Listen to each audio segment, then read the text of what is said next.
Assalamualaikum warahmatullahi wabarakatuh. Perkenalkan, nama saya Wafa Humaira dengan NIM 1811070096. Saya dari Prodi PG PAUD semester 4 Rombol B. Baiklah, di sini saya akan membahas tentang jenis anak berkebutuhan khusus, yaitu tunadaksa. Tunadaksa adalah individu yang memiliki gangguan gerak yang disebabkan oleh kelainan neuromuskular atau struktur tulang bawaan, sakit atau akibat kecelakaan, termasuk juga cerebral palsy, amputasi, polio, dan lumpuh. Tingkat gangguan pada tunadaksa ada 3 tingkatan, yaitu tingkat ringan, tingkat sedang, dan tingkat berat. Tingkat ringan yaitu memiliki keterbatasan dalam aktivitas fisik, tetapi masih dapat ditingkatkan melalui terapi. Dan tingkat yang kedua yaitu sedang. Sedang yaitu memiliki keterbatasan motorik dan mengalami gangguan dalam koordinasi sensorik. Dan tingkat yang ketiga adalah tingkat berat, yaitu memiliki keterbatasan total dalam melakukan gerakan fisik dan tidak mampu mengontrol gerakan fisik. Dan selanjutnya saya juga akan membahas tentang faktor penyebab ketunadaksaan. Faktor penyebab tunadaksa ada 3, yaitu saat bayi dalam kandungan, yaitu saat sebelum lahir atau prenatal, dan saat kelahiran neonatal, dan setelah bayi lahir postnatal. Kelainan fungsi tubuh atau ketunadaksaan yang terjadi sebelum bayi lahir atau ketika bayi masih dalam kandungan disebabkan karena faktor genetik atau gangguan pada sistem syaraf pusat. Sedangkan kondisi ketunadaksaan yang terjadi ketika saat kelahiran bayi antara lain kesulitan saat persalinan karena letak bayi sungsang dan pinggul ibu terlalu kecil, kelahiran prematur, dan lain-lain. Kelainan fungsi anggota tubuh yang terjadi atau ketunadaksaan yang terjadi setelah bayi lahir yaitu bisa disebabkan antara lain yaitu faktor penyakit seperti influenza, radang selaput otak, dan radang otak, dan lain-lain.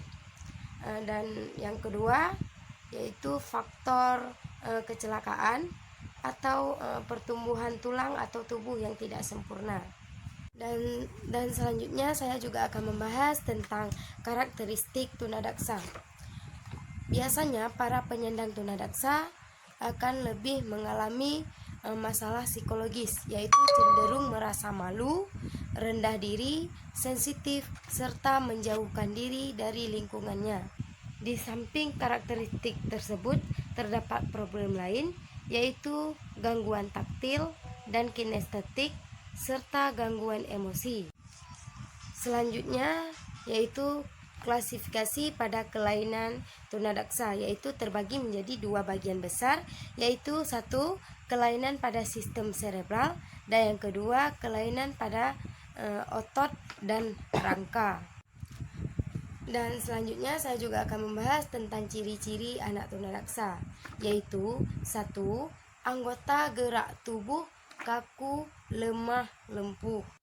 Dan yang kedua kesulitan dalam gerakan atau tidak sempurna, tidak terkendali, dan tidak lentur.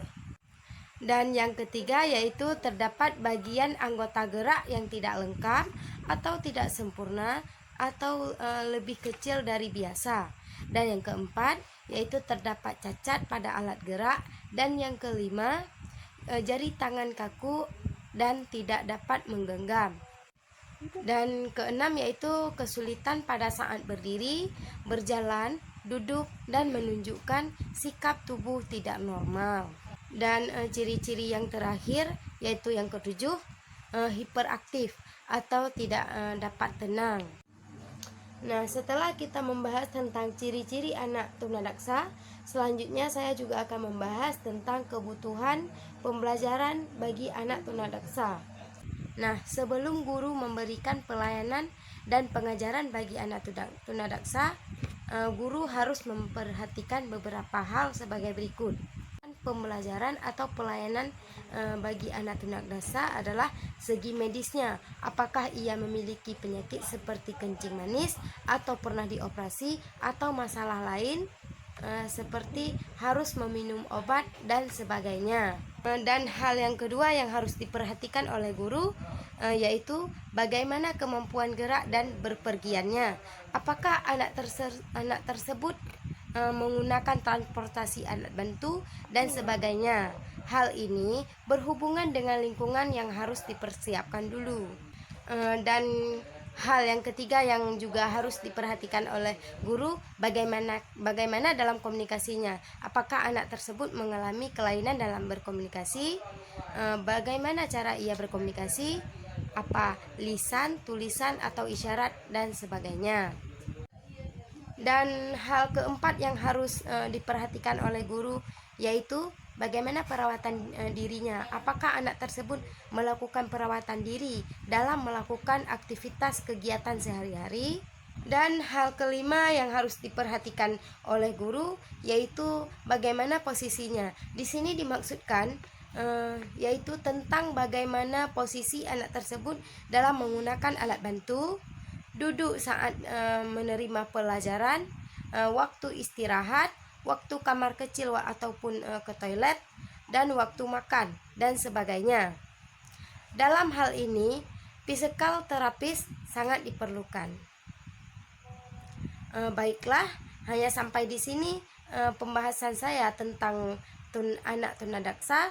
Lebih dan kurang saya mohon maaf. Wabillahi taufiq wal hidayah. Wassalamualaikum warahmatullahi wabarakatuh.